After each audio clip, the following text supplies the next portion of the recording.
Salam sejahtera dalam kasih Tuhan kita Yesus Kristus. Selamat pagi Bapak Ibu yang terkasih. Pada pagi hari ini mari sama-sama kita siapkan hati dan pikiran kita kembali. Kita akan masuk dalam hadirat Tuhan dan bersekutu dengan Tuhan secara pribadi. Serta kita akan membaca dan merenungkan kebenaran firman-Nya. Mari kita akan mengawali pembacaan dan perenungan kita di dalam doa. Kita berdoa. Kami datang pada pagi hari ini, Bapa di surga, dalam hadirat-Mu. Kami menaikkan pujian serta pengucapan syukur kami. Kami kembali bersyukur buat hari yang Kau beri.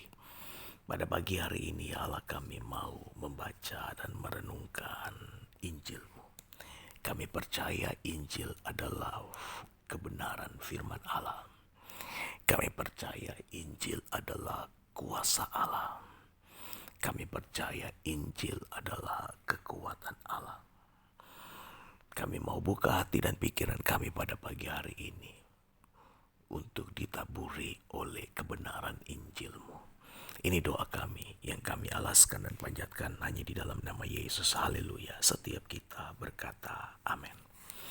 Kita buka kitab Galatia pasal 5 ayat 13. Firman Tuhan menuliskan demikian. Saudara-saudara, kamu telah dipanggil untuk merdeka. Tetapi janganlah kamu mempergunakan kemerdekaan itu sebagai kesempatan untuk kehidupan dalam dosa. Melainkan layanilah seorang akan yang lain oleh kasih. Berbahagialah mereka yang mendengar dan melakukan setiap apa yang dikatakan kebenaran firman Tuhan. Jadi bukan mendengar untuk melupakan, melainkan sungguh-sungguh melakukannya dalam kehidupan sehari-hari. Tema renungan kita pada pagi hari ini adalah kemerdekaan iman. Bapak Ibu yang dikasihi oleh Tuhan, tepatnya hari ini ya, kita merayakan hari kemerdekaan bangsa kita. Di mana tepatnya pada tanggal 17 Agustus 1945, Presiden pertama Negara Kesatuan Republik Indonesia membacakan teks proklamasi yang menyatakan bahwa bangsa kita telah merdeka dari penjajahan. Namun tahukah Anda, Bapak Ibu yang dikasihi oleh Tuhan, berbicara mengenai kemerdekaan, ada dua jenis kemerdekaan. Yang pertama, kemerdekaan de jure, dan yang kedua, kemerdekaan de facto atau de facto. Nah, bangsa kita secara de facto itu dinyatakan merdeka pada tanggal 17 Agustus tahun 1945. Namun secara de jure baru diakui bahwa bangsa kita merdeka tanggal 27 Desember tahun 1949. Bapak Ibu yang dikasihi oleh Tuhan, demikian pula juga dengan iman kekristenan kita. Secara de jure kita sudah merdeka oleh karena Kristus yang memerdekakan kita. Amin. Kitab Galatia pasal 5 ayat pertama menuliskan bahwa supaya kita sungguh-sungguh merdeka, Kristus telah memerdekakan kita. Karena itu berdiri teguh dan jangan mau lagi dikenakan kuk perhambaan. Secara de jure kita sudah merdeka karena Kristus sudah mati ganti kita di salib. Namun secara de facto yang menjadi pertanyaannya, apakah kita sudah benar-benar merdeka? Oh iya, kemerdekaan de jure itu adalah kemerdekaan secara hukum. Jadi secara hukum sebuah negara dinyatakan merdeka. Tapi kemerdekaan the fact itu adalah kemerdekaan secara fakta. Bapak Ibu yang dikasih oleh Tuhan, kembali kepada pertanyaan tadi, apakah secara the fact kita sudah benar-benar merdeka? Jawabannya tidak. Karena kita melihat faktanya bahwa masih banyak orang Kristen yang diperhamba oleh dosa. Masih banyak orang Kristen yang diperhamba oleh hawa nafsu. Masih banyak orang Kristen mengambil kesempatan dalam kesempitan untuk melakukan dosa. Yang penting tidak ketahuan orang, yang penting tidak malu-maluin, tanpa dia sadar bahwa di tempat tersembunyi sekalipun yang tidak diketahui oleh orang, dia melakukan dosa. Tuhan melihat dan mengetahuinya.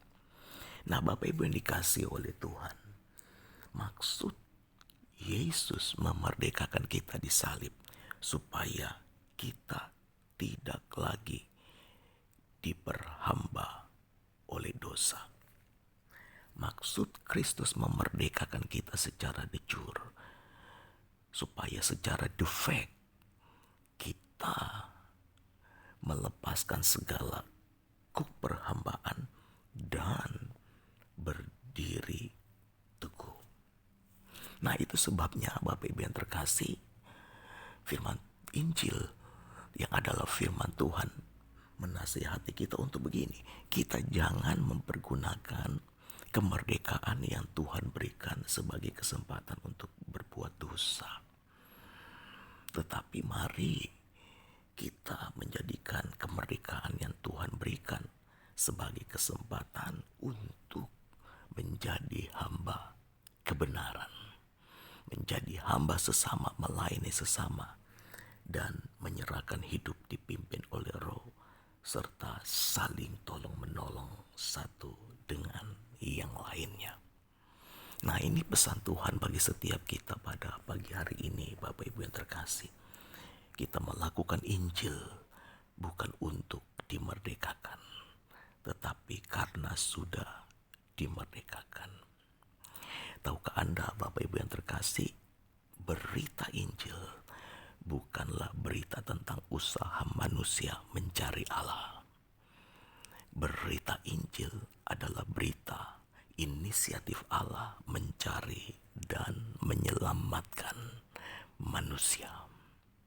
Nah, ini pesan Tuhan bagi setiap kita. Bersyukur Bapak Ibu yang terkasih, kita berada di dalam Kristus. Amin. Bersyukur kalau sampai hari ini kita beriman dan berharap hanya kepada Kristus saja. Sebab hanya di dalam Kristus kita memperoleh kemerdekaan. Di luar sana konsepnya berbeda. Kekristenan Injil mengajarkan tentang inisiatif dan karya Allah mencari dan menyelamatkan manusia. Sedangkan agama di luar sana mengajarkan sebuah konsep usaha manusia untuk mencari Allah dengan segala bentuk amal, perbuatan baik, ritual-ritual khusus, baik itu berpuasa, ya kan, membangun ibadah atau sholat. Semuanya tujuannya mereka adalah untuk memperoleh keselamatan. Tapi berbeda dengan kita yang tinggal dalam Kristus. Makanya kita bersyukur Kristus sudah mati ganti kita, supaya kita benar-benar menjadi orang yang merdeka. Mari kita pergunakan kasih karunia atau anugerah yang Tuhan berikan dalam hidup kita, yaitu anugerah kemerdekaan, untuk kita mengisinya dengan kita hidup melakukan Injil Kristus, menjadi hamba Injil, menjadi hamba bagi sesama, melayani sesama dengan kasih, dan menyerahkan hidup dipimpin oleh Roh, serta membangun kebiasaan untuk saling tolong menolong satu dengan yang lainnya. Kita berdoa. Terima kasih buat firman yang kembali hadir. Berkati ya Allah setiap orang yang percaya yang mendengarkan program ini, dalam nama Yesus. Haleluya. Amin.